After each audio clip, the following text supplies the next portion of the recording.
like, whoa. Did not expect that to be so loud. Okay, let me just adjust things a little bit. The monitor, by the way, if you're in the back, could you reduce it just a tad so I'm not shouting at myself? Okay, so great to be in Prague.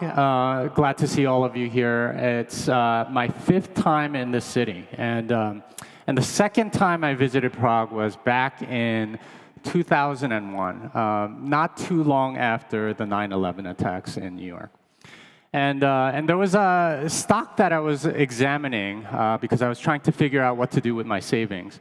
And it was about $18 a share, and I was looking at it and saying, okay, well, why is this so cheap? Because the cash that the company held was greater than the valuation of the company. And yeah, it is after like a big amount of chaos going on in the world at the time. And I was wondering about that, and I was thinking, should I buy it, should I not? And I ended up not buying it. That stock ticker was Apple, and this was shortly after Steve Jobs had taken over the company again. And had I held it then, from that point on till now, I would have made 600 times my money. So it's one of those regret stories that I have about investing. I'm sure you have, many of you have that, especially with Bitcoin. Everyone I know has a Bitcoin regret story. They wish they would have bought it when it was cheaper or when they first heard about it. It might have been at $1, it might have been at $100, it might have been at $10,000. But whatever your price was, I'm sure you regret not buying more of it. But it's a little bit of a false narrative, right? Thinking that you would have held on, because in a sense, it's very difficult to hold unless you have some conviction.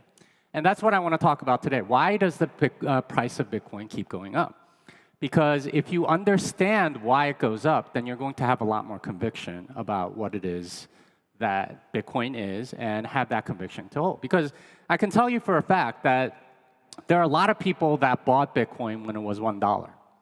And then they sold when it was like $2 or $3, right? Because they didn't have any conviction. For them, it was a plaything, a gambling thing, a speculation vehicle, and not something that they actually believed in. And to do that, to have a lot more conviction, you have to realize that there's an edge, right? That the asset that you're thinking about is mispriced in some way. And to figure out what the correct pricing should be, you have to have some sort of a valuation model.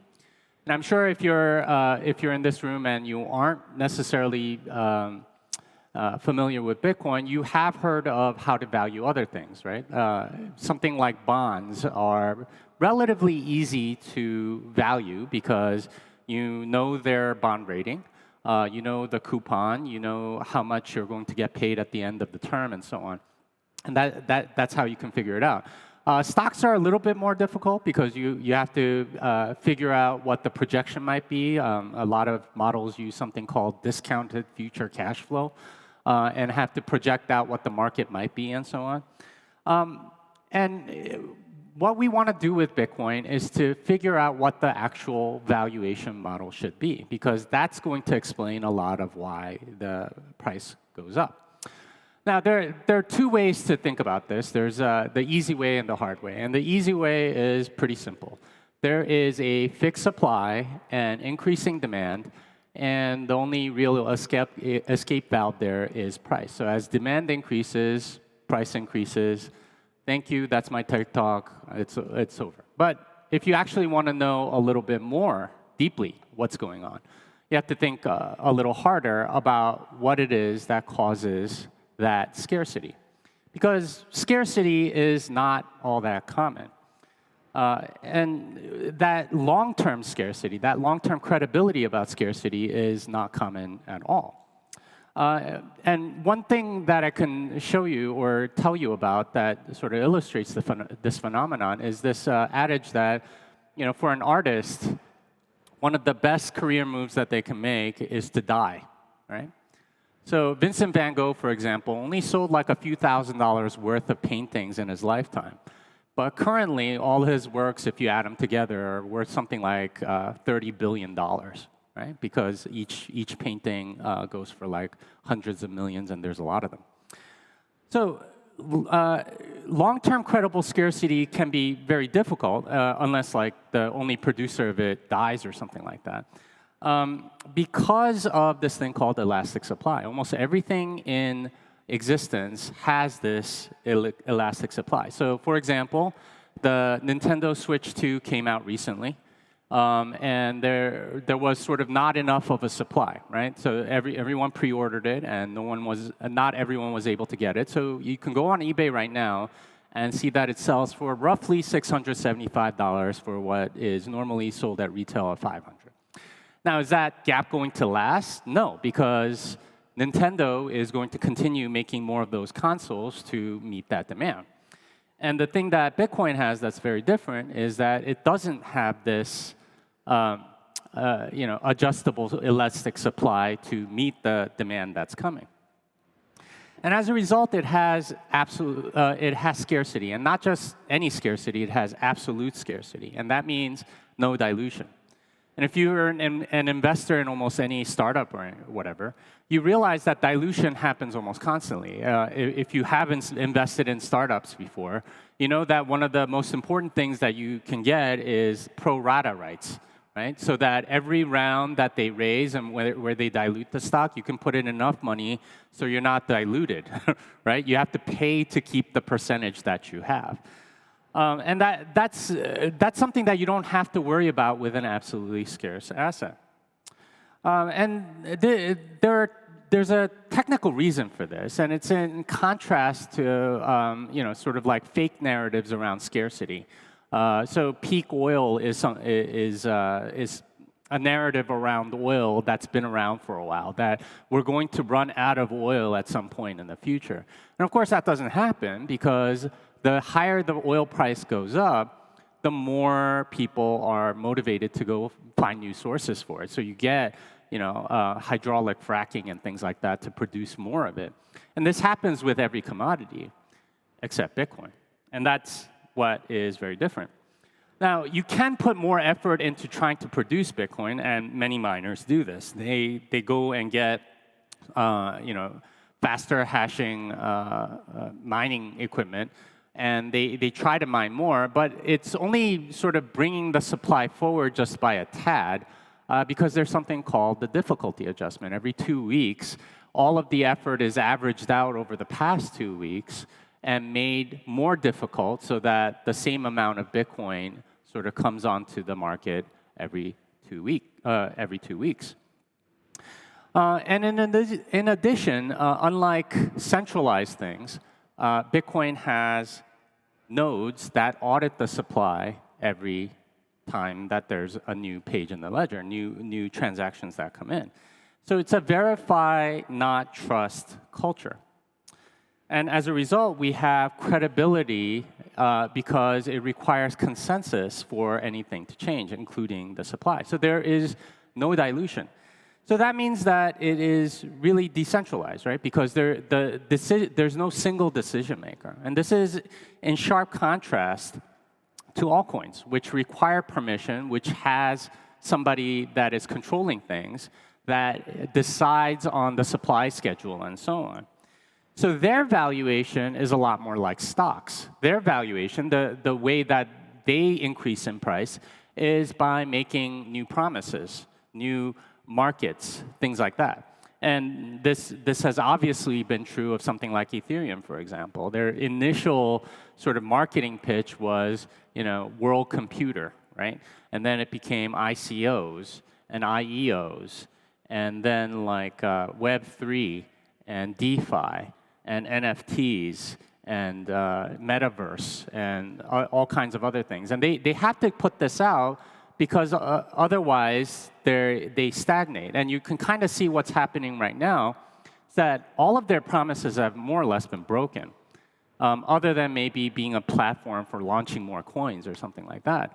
And as a result, their price comes down as their promises are not kept up. And this is like any other public company where you have some board member or CEO that says, hey, we're going to create this new product and it's going to be great. But if it doesn't do well in the market, then their valuation crashes along with it. In other words, it's very centralized, and the valuation model for altcoins is very much along those lines. In fact, it's gotten so bad that currently we have this phenomenon of meme coins, and it's not valuation based on new features. It's valuation based on new suckers that you can bring into the market, right? And it's how much you can rug pull. And that's the valuation that they have based on the centralized entities that they are.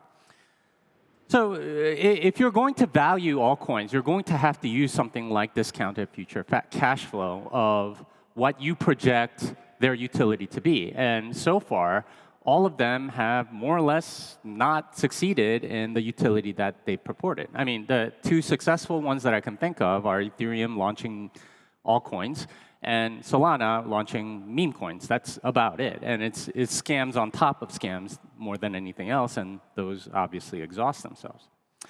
So how do you value Bitcoin, right? Like, what are you supposed to do? What is the metric that will explain this price rise and so on? Well, it's scarcity, right? It's long-term credible scarcity. It's this idea that we have the ability to predict how much of the Bitcoin we will have in the future because there's no dilution. And that means that as more people store their value in Bitcoin, the price will naturally go up. And that ability to plan is a critical thing. And if you're an investment professional of any kind, whether you're doing it for yourself or for others or for even institutions or governments, that is ultimately what you want to be able to do, is to plan effectively for the future. And that's been made very difficult because of the Federal Reserve, right? Because of central banks. They sort of inject themselves into almost everything. Many of you know that when the Federal Reserve Chairman is testifying in front of Congress, markets move almost immediately based on almost anything that the Reserve Chairman might say at the congressional hearing, indicating whether or not there's going to be more money printing or less money printing. And that's unfortunately injected itself into all parts of the market, including real estate, including commodities, including stocks and equities and all kinds of stuff. What Bitcoin is something that's outside that system. Now, I mean, it's not completely immune because the more money that gets printed, the higher the price will go because there's more supply of the dollar or fiat currencies that comes into Bitcoin. But there's also a separateness because its scarcity is absolute. And because of that, we have credible long-term scarcity that is held together by nodes, by the community, by consensus. And we have incentive alignment where one single person isn't incentivized to betray other people's trust so that they can enrich themselves, like in centralized things. And that trust in scarcity should be the valuation metric, right? That should be the valuation model. The more people trust it, the higher the price it goes because that increases the demand while the supply stays capped. And that means that at a fundamental level, Bitcoin is still currently mispriced. And that means that you're not too late, right? Because as long as it's mispriced relative to the valuation model, then it is rational to go and buy it.